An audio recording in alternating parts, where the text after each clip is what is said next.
Guys, for Spain, it proved to be a comfortable performance in the end. It was exactly the response that they needed after drawing their first game against Cabo Verde. What did you guys see that was different about the Spain performance over the 90 minutes? I'll let you start, young man. What did I see different? I saw Yamal that came into the game, sparked a team that was struggling in the first game. He came, he did his thing. They gave him a rest the second half. I'll give him credit. I think they kept with Torres and a few guys that they brought in. I think that they kept that same energy, but completely still a different team when you have a special player like Yamal. And when you have a player like that, you rally around him. I don't think you missed that creativity the second half. It was nice. It was a good flow. The ball was moving side to side. But to say that they're as dangerous as the first half, I would say not even close. I would say, again, credit to the manager to be brave enough to start his strongest lineup at the start of the game, especially when you talk about needing a response in the performance from that draw versus Cape Verde and all the negative press that they've had to deal with and the criticism. Some managers would have probably thought, you know what, I don't want to risk Lamine and I want to keep him on the bench and wait to see how the team progresses, because reality of it is, whichever lineup Spain put out there should have been good enough to beat Saudi Arabia. Should have been good enough to beat Cape Verde as well. Should have been good enough to get Cape Verde as well, but that was a bit of a reality check to them. So for me, we've seen other nations and managers try and be too smart, over tactical, and try and, you know, do things where, for me, it makes no sense. You want to start your strongest lineup as your starting lineup, try and get the result, and then maybe you should be professional enough to see out a game. And Lamine started today. We saw the difference between the first half and the second half.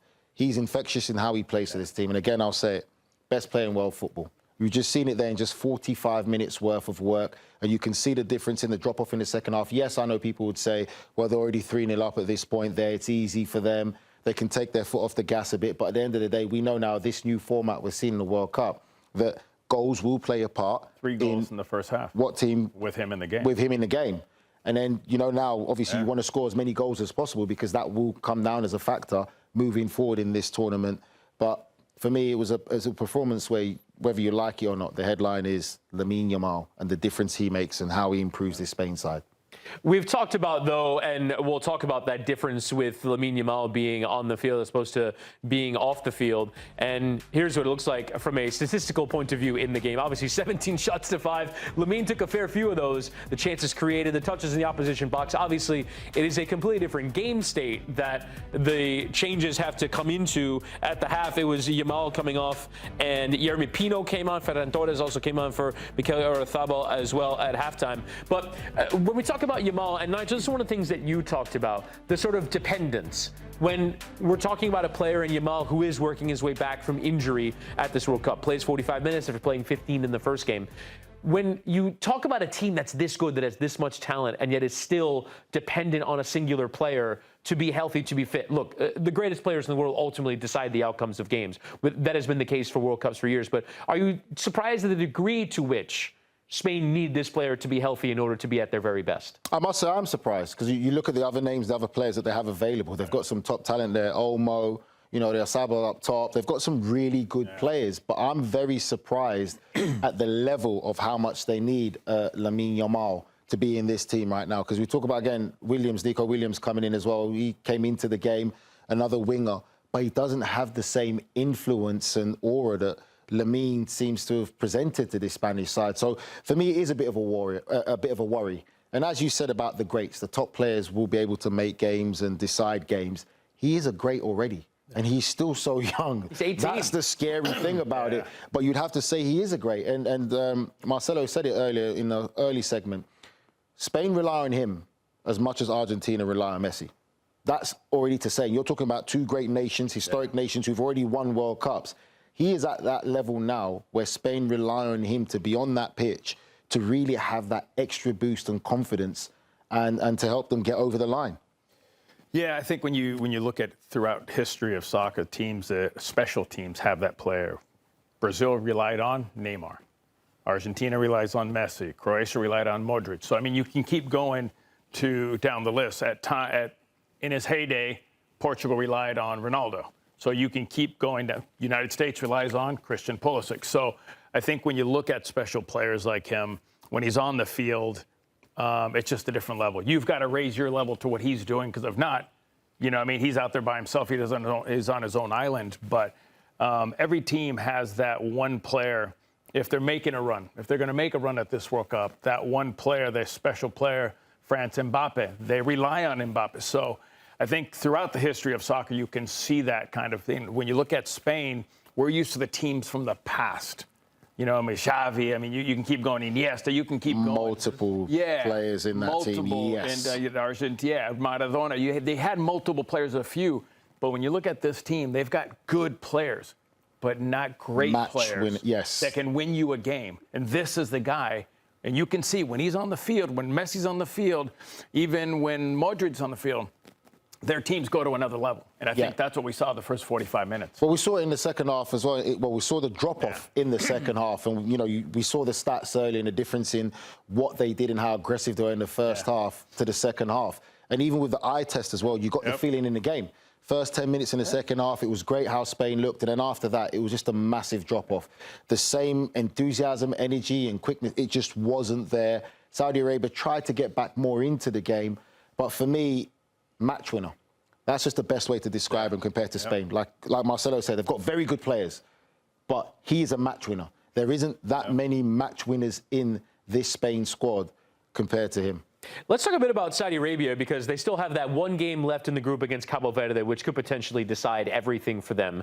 When we talk about a Saudi project, they're going to host this thing in 8 years. They put so much money into their domestic league. And yet, really, after that first half against Uruguay, they hung on that second half to get a point. And here, they looked off the pace, certainly in comparison to Cabo Verde, the way that they played Spain. Where do you think they sit in this group, or do you think they have any chance of advancing now? Difficult, but they do have a great opportunity in the last game, because who knows if they can play the way Cabo Verde played against Spain that well. Now you put yourself, when you get a number one team playing here, you're fighting, you're scratching, you're intense, you're concentrated. Now you level out the playing field. I think Cabo Verde think, or maybe know, that they can beat Saudi Arabia. They can give them a game. So they're going to open themselves up a little bit more. And that's going to be, I think, where Saudi Arabia has a good chance. They're very good on counterattacks. We saw they got in a few times on a counterattack against Spain. But I'll be this. I think either one has a great opportunity. It's going to come down to the last game. We know it's going to come down to the last game. But, well, maybe not. Maybe I'm wrong. But I think it'll come down to the last game. And I think that'll be a very good game, very even game, one of the most even games we'll see. And a little bit of luck, we'll see who wins. But that's probably one of the most even games we'll see in this World Cup. Great opportunity for both nations. I will slightly favour Cabo Verde. I think for me that when you look at what they've done so far, how they've performed and everything about them and the progression they've shown, and history beckons is the best way to put it. And I think that not many opportunities. You've only seen them play one game and you're already putting them No. One because game. What happens if they come out against Uruguay? I'm going back to Cabo Verde in the African Cup of Nations, the progressions that I've seen, and I've always been high on them. They've got a very good manager, and for me, I think that they've got a real good opportunity. And it's not just on that game of Spain, because this is before that. This starts on how they've progressed so well, developed in the African Cup of Nations, challenging the big boys of the continent of Africa, and they've come good through it. So I think that for me, I slightly do favour them. What did Lamine bring that was so desperately missing from this team? Where do we start? I think all the players and the management team before the start of the game said they needed to be more intense in this game. They needed to move the ball quicker. The ball circulation had to be a lot smarter, a lot sharper. And we saw that Lamine Yamal brought that intensity. Inside the first minute, there was a dribble and a run and an attempt. I think his first 20 minutes are absolutely brilliant. Then it's true that he drops off a little bit and he goes off at halftime. He is not fully fit. But make no mistake about this. This is being set up, certainly here in Spain.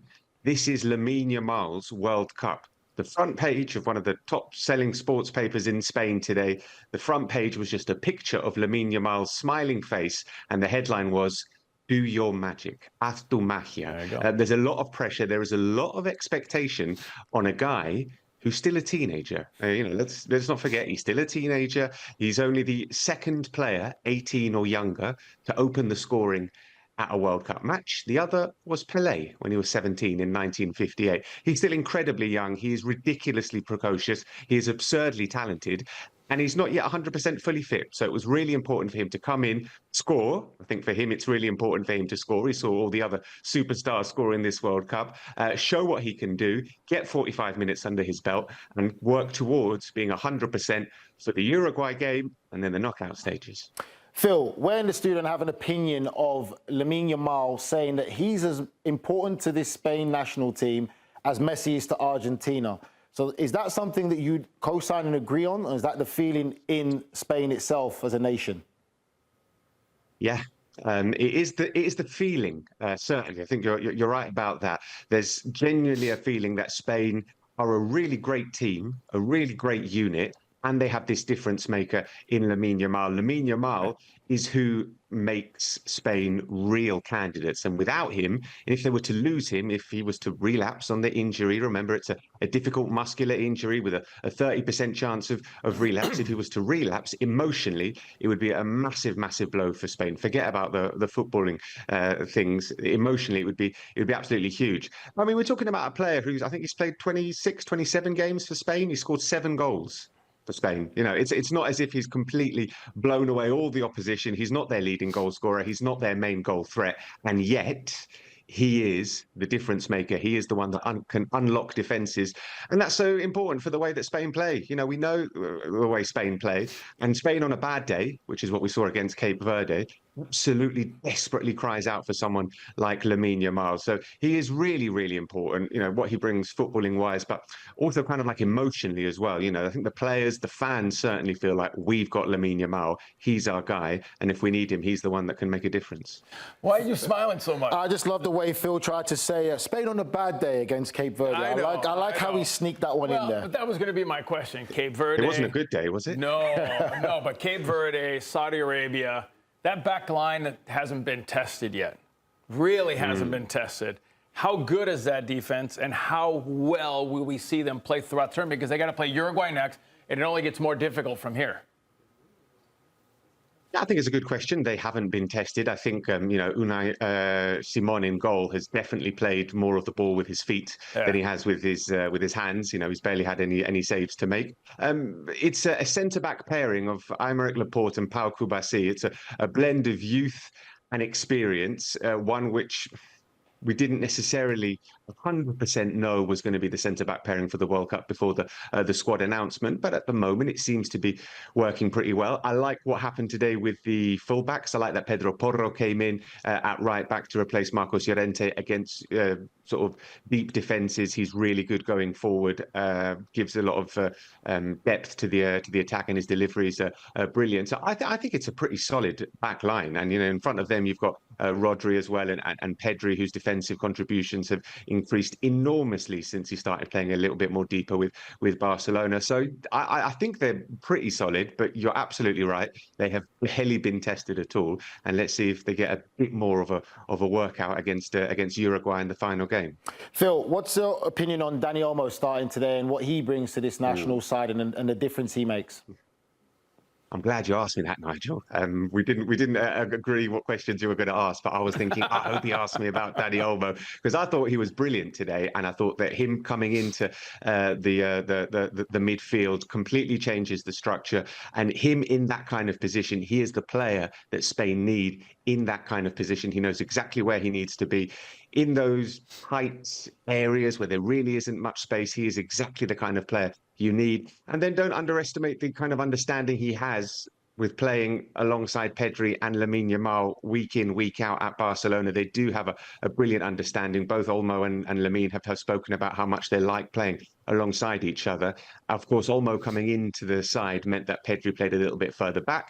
And I just thought that the team was really, really well set up today. And I was looking at the SOFA scores at the start of the segment and saw that Dani Olmo got a 7.4, which I think is decent. I would have added maybe a couple of more decimals to that, because I thought he was really, really good. And I think he has to start now. And I think that has to be the midfield. Obviously, it can change in terms of the opponents and the different kind of games. But against teams that are going to sit deep, where there isn't going to be a lot of space, I think Pedri playing behind and Olmo playing in that number 10, attacking midfielder, whatever role you kind kind of want to call it, I think he is the person for that. And obviously, you've got Mikel Merino to come off the bench as well to change things up if you need a slightly different dimension to the attack from that position. But yeah, really, really impressive Dani Olmo today. And the one player that we have somehow not discussed is the player who gets a brace in the game. That, of course, being Mikel Oyarzabal, who leads the line. And he is not a very heralded player, but he has always done his job for the Spanish national team. What, in your mind, is the job that he does leading the line and playing off of the talents that surround him? I mean, he's a goal scorer, Chris. You know, it's a really good record. He's got 27 goals in 55 games. He is low-key, under the radar. It's probably because he plays for Real Sociedad. He doesn't play for one of the big Spanish sides, so people don't necessarily watch him week in, week out. But he didn't start his career as a number 9. At Real Sociedad, he's played alongside the likes of Sorloth, alongside Alexander Isak. He started off playing maybe a little bit wider, maybe as a number 10, and he's kind of morphed into this number 9. His movement and his mobility allow him to move into spaces which allow other people to occupy the number 9 space. And he's okay, we didn't see it against Cape Verde, but in theory, he's a really good finisher. He is bang in form, super full of confidence as well. He's got an unbelievably strong shot, and I actually think he's got a good shot from distance as well, which we haven't necessarily seen too much from the World Cup, but that can be important in breaking down kind of deep defenses as well. So he's very unheralded. I'm actually surprised because he's got a buyout clause. Real Sociedad fans won't thank me for saying this. He's got a buyout clause, about 75 million euros, 70 million euros, which isn't that much for like a top striker. He's leading, you know, he's starting for Spain at the World Cup. He scored loads of goals for them. And it's not a huge amount of money for a 28-year-old striker in his prime. But anyway, I'm a fan of Mikel Oyarzabal, and, you know, he scored 2 important goals today. Put yourself, and Alison Williams needs to be healthy. That would help this team, too. Yeah. Give me your best 11. If you were going against Uruguay, what's your best 11 right now? So Unai Simon, I think, you know, the starting 11 that we saw today, Unai Simon starting in goal, Pedro Porro, Laporte, Cubarsí and Cucurella at the back. It has to be Pedri and Rodri in midfield with Olmo ahead of them. Lamine, let's see him start. Let's see him play at least 60 minutes, 60, 75 minutes. They're being cautious with him. He's desperate to play every minute that he can, but they're being cautious. Let's see if Nico Williams can start with Mikel Oyarzabal up front. I think that's the gala 11 for Spain. Whether we see it against Uruguay or later on in the tournament remains to be seen. But Nico Williams getting back to full fitness, it would be a big, big boost if he could start against Uruguay. And who stops Valverde? Well, a combination of players. Maybe you might want to think about bringing Marcos Llorente back in at right back to try and help or even Ruiz. Rodri, but yeah, or even Fabian Ruiz. But, you know, I think Spain won't necessarily be thinking about that. I think they'll be thinking about sort of front foot and trying to replicate the kind of performance that they did today. With the speed of passing, it is so important for Spain not to play those slow lateral passes that go nowhere, to move the ball quickly, one touch and move. And that's what we saw today. And it was really, really impressive. And that's what they've got to keep doing.